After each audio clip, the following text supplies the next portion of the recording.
wide and wild under a sky bigger than any dream. Her cattle dotted the fields like brown specks against rolling green. Inside her weathered house, every board creaked like it carried memories. The walls listened to silence more than laughter. Her bed stayed cold every night, and her heart stayed locked tight. Then, one evening, as storm clouds gathered over the crazy mountains, a rider approached her gate. Sierra spotted him when she was gathering tomatoes from her garden. The young cowboy rode, slumped in his saddle, gripping the reins with trembling fingers. Dust covered him from hat to boots, and dark red blood stained his shirt. He looked ready to fall. Sierra set down her basket and hurried toward the fence. When the rider stopped, he tipped his hat with effort. "Ma'am," he said, voice rough and dry, "begging your pardon, but could I trouble you for some water? For me and my horse." "You're hurt," Sierra said, her sharp eyes already studying the wound. "Just a scratch," the cowboy tried to joke, but his legs nearly gave out as he dismounted. Sierra caught his arm quickly. Her grip was strong for a woman of 58. "Easy now. You're safe here. What's your name?" "Blake," he breathed. "Blake Harrington."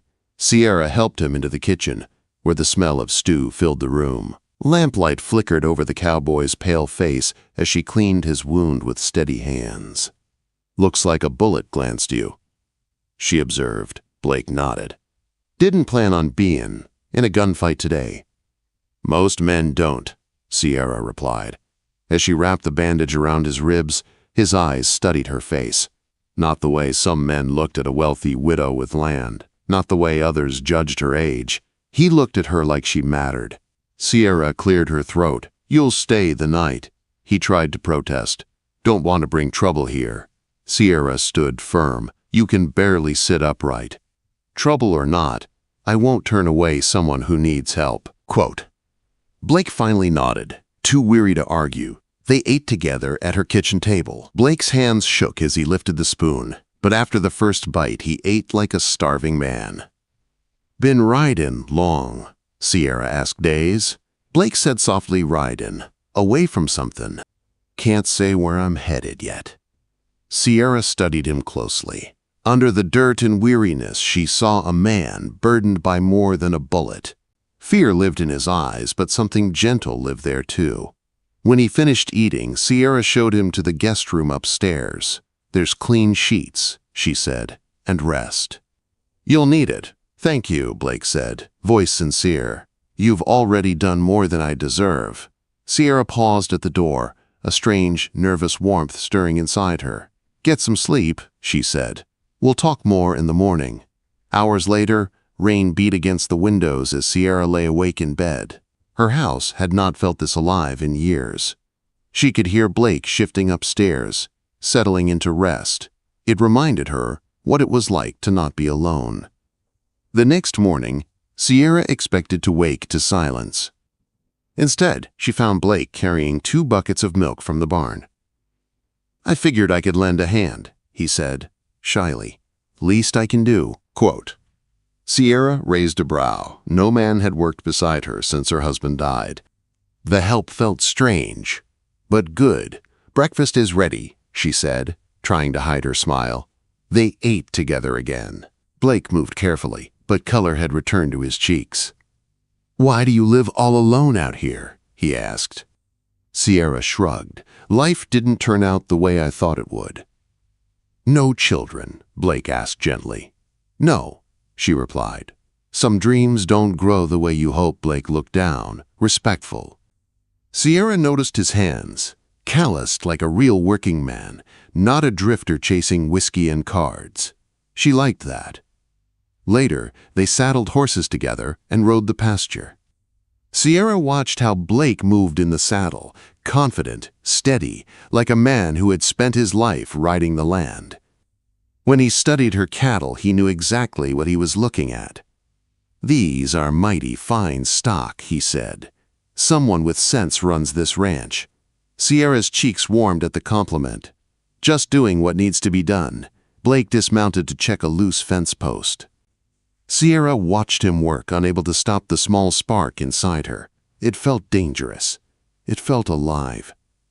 On the ride back, Blake's voice was quiet. Sometimes a man spends so long running, he forgets what it feels like to stop.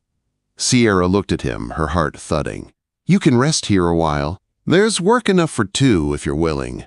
Blake met her eyes, something vulnerable flickering there. I'd like that.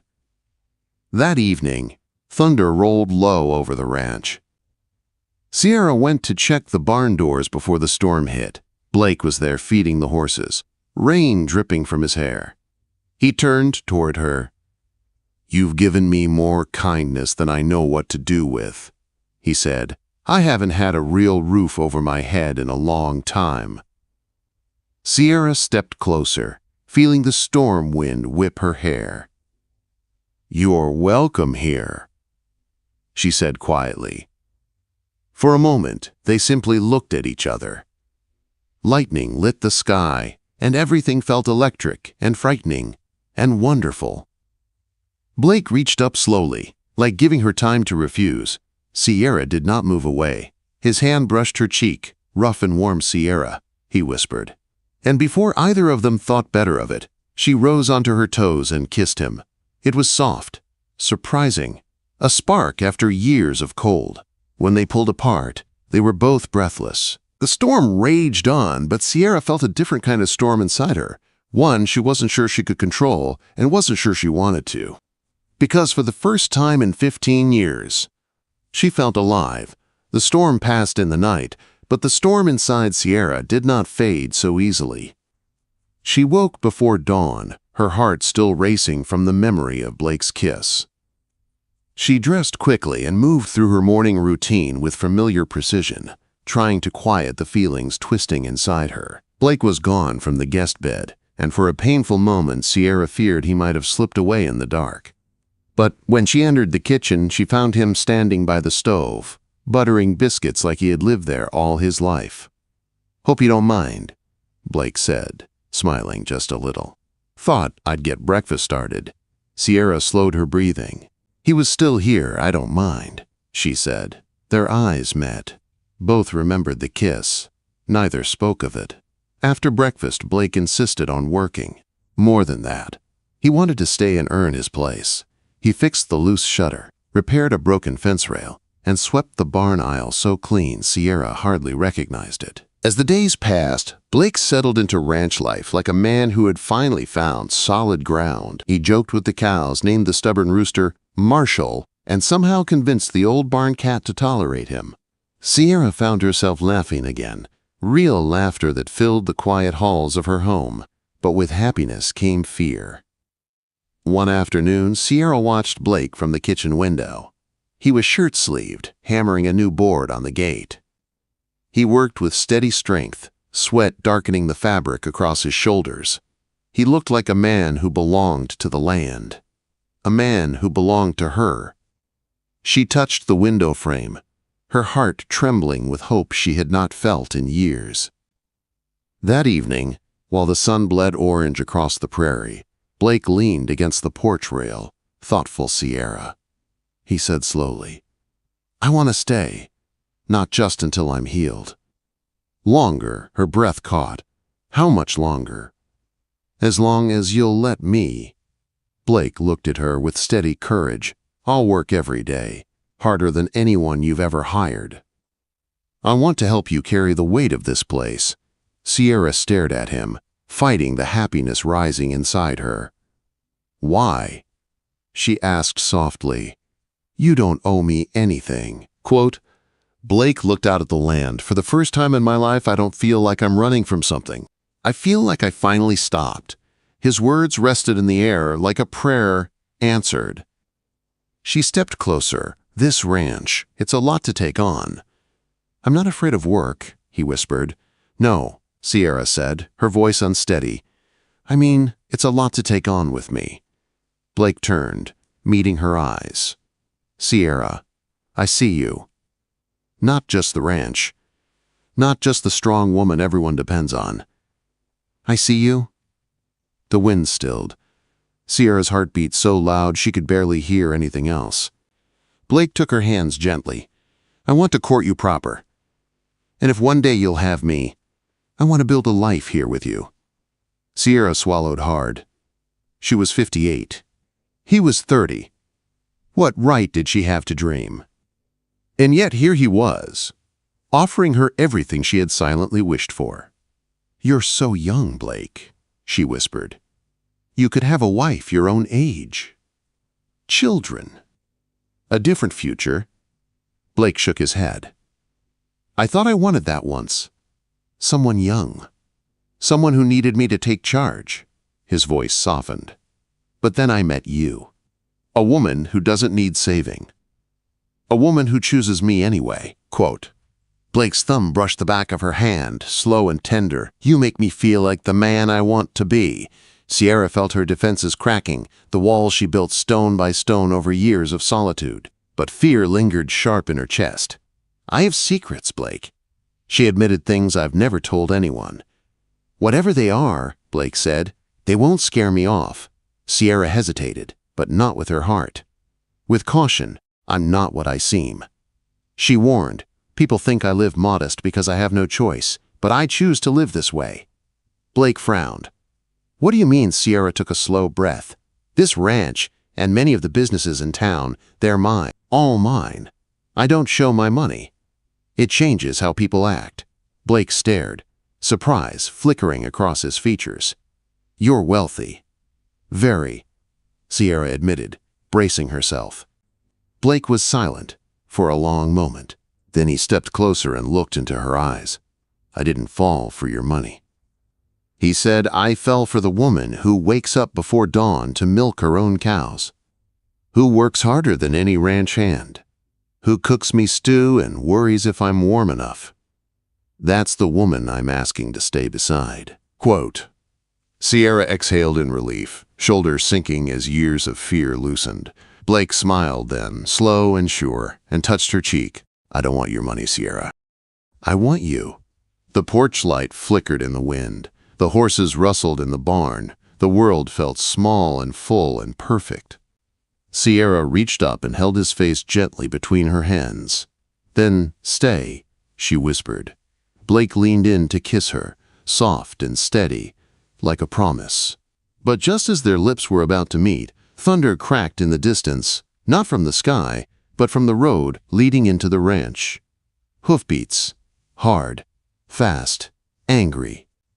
Blake stiffened instantly, his hand going to his side where his gun should be. Sierra felt her throat tighten. Blake, who would be coming here at this hour? Blake's voice dropped low and tense. "Men I left behind in Billings," he said. "Men who don't believe that gunfight was fair." Sierra's heart lurched. The path Blake tried to outrun had found him, and it was riding straight toward their door. The hoofbeats grew louder, pounding like thunder rolling across the plains. Sierra and Blake stepped off the porch, their eyes fixed on the dark riders approaching through the dusk. 3 men on horseback slowed at the gate. Their horses snorted and pawed the dirt. They wore hard expressions, hats low, guns visible at their belts. The leader, a tall man with a scar down his cheek, called out, "We're looking for a fella named Blake Harrington." Blake stepped forward, shoulders squared. "You found him," the scarred man grinned without warmth. "You ran off after that fight in Billings. That ain't how things end. You owe us." Sierra felt the sharp sting of fear in her chest. But she also felt something else. Anger. These men had come into her home, her land, threatening the cowboy she had dared to hope for. Blake moved in front of her. "I don't owe you a thing. That fight was fair. I won it." "That ain't what the boss thinks," the man replied. "And the boss wants what's his." "We're done talking," Blake said. Before violence could erupt, Sierra stepped forward. "This is private land," she said, her voice strong. "You boys can keep riding, or we can finish this in town with the sheriff." The scarred man sneered. "Lady, money might buy you a lot, but it won't buy him out of this." Sierra's eyes flashed. She stood taller, unafraid. "I am not the buying kind," she said, "but I protect what's mine." Blake's breath caught at her words. "What's mine?" The men shifted uneasily, glancing around at the ranch. Something about Sierra's confidence made them hesitate. She looked like a woman who had faced storms before and never bowed. "If you try taking him," Sierra added, "you'll regret it." The scarred man's smirk faded. Blake stepped beside her, hand brushing hers. A quiet promise passed between them. Finally, the leader spat into the dust. "This ain't over," he growled. "We'll be back. Then you'll be sorry," Sierra replied. The riders turned and galloped away into the fading light. Silence filled the ranch again. Blake exhaled, shaking with adrenaline. "Sierra, you shouldn't have." "I will not hide from anyone," she said firmly, "and I won't let them take you." Blake stared at her like she was the fiercest thing he'd ever seen. "You'd risk your ranch, your life, for me." Sierra touched his cheek with gentle fingers.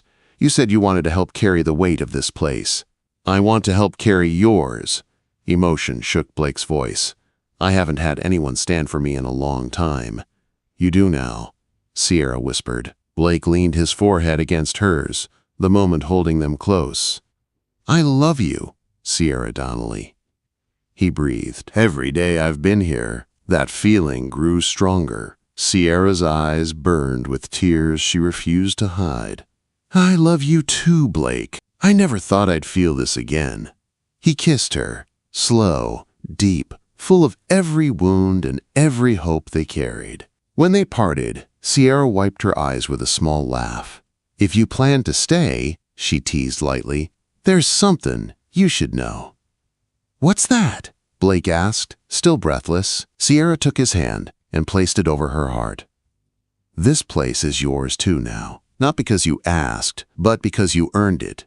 Blake swallowed hard. "I'll spend every morning and night proving you made the right choice." They stood together as the stars came out one by one, the land peaceful once more. The danger had not vanished. Blake's past would return someday, but they would face it side by side. Later that night, with the windows open and the summer air drifting through, Blake laid beside Sierra for the first time. Not as a stranger seeking shelter, not as a runaway, but as the man she had chosen. She looked at him in the moonlight. "Take it easy," she whispered with a smile. "I have not been gardened in years." Blake laughed softly.